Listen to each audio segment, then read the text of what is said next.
ఇక డీటెయిల్స్ చూస్తే కాకినాడ జిల్లా పిఠాపురం పాదగయ క్షేత్రంలో ఘనంగా రాజరాజేశ్వరి సమేత ఉమాకుకుటేశ్వర స్వామి పుష్పోత్సవం జరిగింది. అభిషేకం, కుంకుమార్చన తర్వాత ఉత్సవమూర్తుల్ని అర్చకులు ప్రత్యేకంగా అలంకరించారు. అయితే కొన్ని అనివార్య కారణాల వల్ల తెప్పోత్సవాన్ని రద్దు చేశామని అధికారులు తెలిపారు.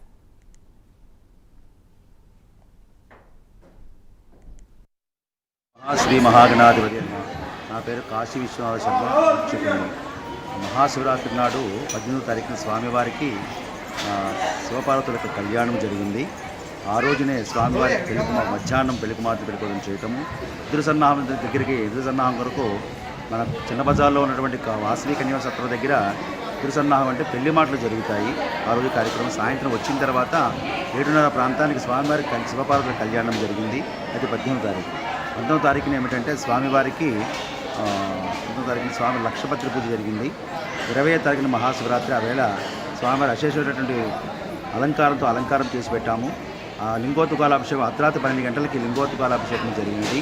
మొన్నాడు రథోత్సవం, స్వామివారి ఆదివారం నాడు రథోత్సవం జరిగింది. అత్యధికంగా భక్తజనాలతో వస్తూ స్వామివారి మధ్యాహ్నం 4 గంటలకి రథోత్సవం స్టార్ట్ చేసి ఇక్కడి నుంచి ఊరేగింపుతో వెళుతూ మాధవస్వామి గుడి దగ్గర ఉన్నటువంటి రథం ఎక్కి ఉప్పాడు సెంటర్ దాకా వెళ్ళి రథోత్సవం జరుగుతుంది.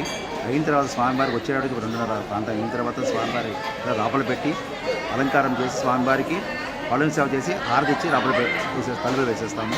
ఈవేళ 21వ తారీఖు ఈరోజు శ్రీ పుష్పయాగం స్వామివారి యొక్క దంపతుల యొక్క దంపతాంబూలం వచ్చిన వాళ్ళ భార్యాభర్తలు వచ్చిన వాళ్ళందరికీ కూడా దంపతాంబూలం ఇవ్వడం జరుగుతుంది.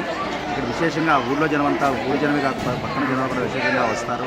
వచ్చిన వాళ్ళందరికీ కూడా దంపతులకి దంపతాంబూలం ఇవ్వడం జరుగుతుంది. స్వామివారికి ఉయ్యాల సేవ, పౌళంబ సేవ జరుగుతుంది. అయిన తర్వాత అందరూ స్వామివారికి వేళంతా అమ్మవారు రాజరాజేశ్వరి అమ్మవారికి విశేషంగా ఏంటంటే సంవత్సరానికి ఓసారి మాత్రమే స్వామివారి విశేషంగా ఈశ్వరుడికి భారీగా అలంకారం చేయడం జరుగుతుంది. అలాగే శివుని యొక్క భార్య రాజరాజేశ్వరి అమ్మవారికి విశేషంగా అమ్మవారి తల మీద చేయి పెట్టుకుని, పానుపు మీద చేయి వేసుకుని, తల మీద చేయి వేసుకుని, పాదాల మీద కూడా చేయి వేసుకుని అలంకారంతో ఉంటుంది.